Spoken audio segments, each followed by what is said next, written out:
వస్తాయి. ఎందుకంటే I think we all need to get a clarity over what Narayana గారు told.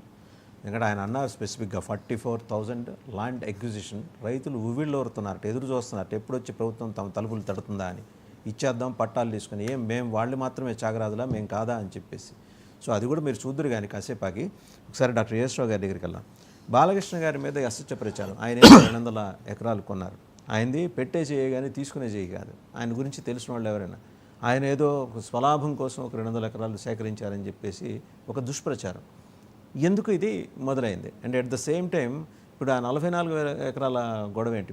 Minister Narayana గారు అయితే he made it very categorically land acquisition కాదు, it is land pooling. Land acquisition వల్ల రైతులకు కేవలం 2.5 రెట్లు మాత్రమే వాళ్ళు కంపన్సేషన్ పొందుతారు, దానివల్ల లాభం లేదు. అందువల్ల ల్యాండ్ పూలింగ్ ప్రతిపాదన ఇమ్మీడియట్గా ఎమ్మెల్యేస్ నుంచి ప్రొటెస్ట్ వచ్చిందనే మాట కూడా ఆయన చెప్పారు.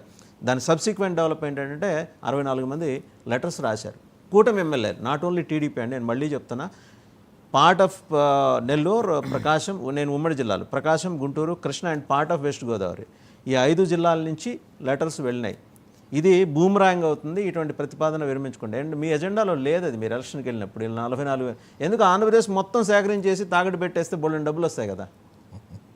వాసుదేవన్ గారు, మీకు ప్యానెల్ పెద్దరికి 99 టీవీ వీక్షిస్తున్నటువంటి ప్రేక్షకులందరికీ కూడా శుభోదయం అండి. ఇప్పుడు మీరు అన్నట్టు మొదటి బాలకృష్ణ గారు 200 ఎకరాలు కొన్నారు, అదన్నీ ఒక అపోహ క్రియేట్. సరే, కొన్నారు, కొంటున్నారు, వస్తున్న వాస్తవాలు, ఆ వార్తలు వస్తే దానికి ఏం లేదు. ఎవరిని కబ్జా చేయలేదు కదా, కొనకూడదని ఇక్కడ ప్రతిపాదన లేదు కదా, ఇక్కడ చట్టం అయితే లేదు కదా. అన్నా కూడా 10 మందికి ఉపయోగపడేది చేస్తాడు. బాలకృష్ణ గారి యొక్క స్వభావం ఏంటి, బాలకృష్ణ గారి యొక్క లైఫ్ స్టైల్ ఏంటి అందరికీ తెలుసు. Is open book to all. అది ఏది చెప్పినా, మంచి చేసినా చెడు చేసినా ఓపెన్గా చేస్తారు.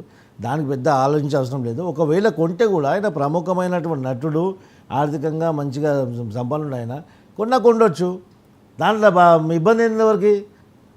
ఆయన కొనడం వల్ల ఎవరికైనా ఇబ్బంది జరిగితే, ఎవరికన్నా అన్యాయంగా ఎవరైనా భూములు లాక్కుంటే అప్పుడు రండి ప్రతిపక్షాలు.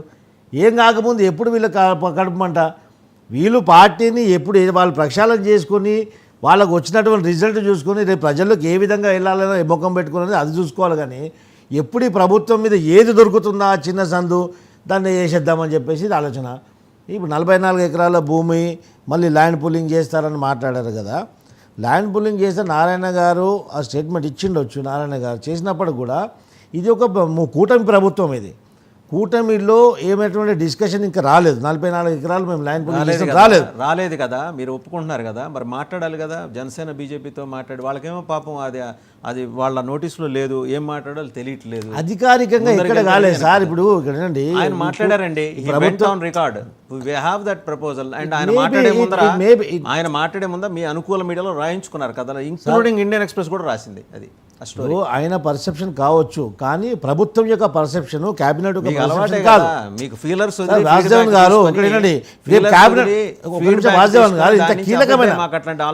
గారు ఇంత కీలకమైన నిర్ణయము ఇది. కూటమి ప్రభుత్వము, కూటమిలో క్యాబినెట్లో మొత్తం 3 పార్టీలకు సంబంధించినటువంటి మంత్రులు ఉన్నారు.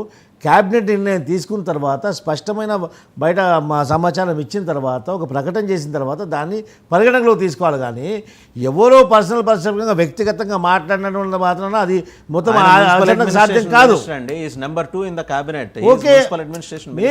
మేబీ పర్సెప్షన్ ప్రతిపాదన ఉండొచ్చు, ఆయన వద్ద ప్రతిపాదన ఉండొచ్చు. ప్రజలకు సంబంధించిందే ఉంటుంది. వాసుదేవన్ గారు, ప్రభుత్వం యొక్క ప్రతిపాదన కూడా ఉండొచ్చు. ఉన్నాక కూడా అది ఎప్పుడు వస్తుంది? క్యాబినెట్ నిర్ణయం తీసుకున్న తర్వాత, నోటీస్ చేసిన తర్వాత అప్పుడు దాని గురించి ఆలోచించాలి. 64 మంది ఎమ్మెల్యేస్ లెటర్ పెట్టారు, అబ్జెక్షన్ తెలిపారంటే ఓకే, వాళ్ళు ఉన్నటువంటి తప్పేముంది?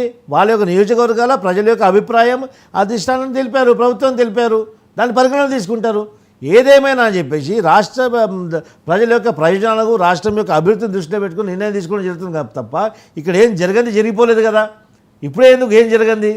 ఓకే, సరే, మీరంటూ జరిగిన తర్వాత మాట్లాడదాం డెఫినెట్గా. మేము జరిపేది రాష్ట్రానికి అదొక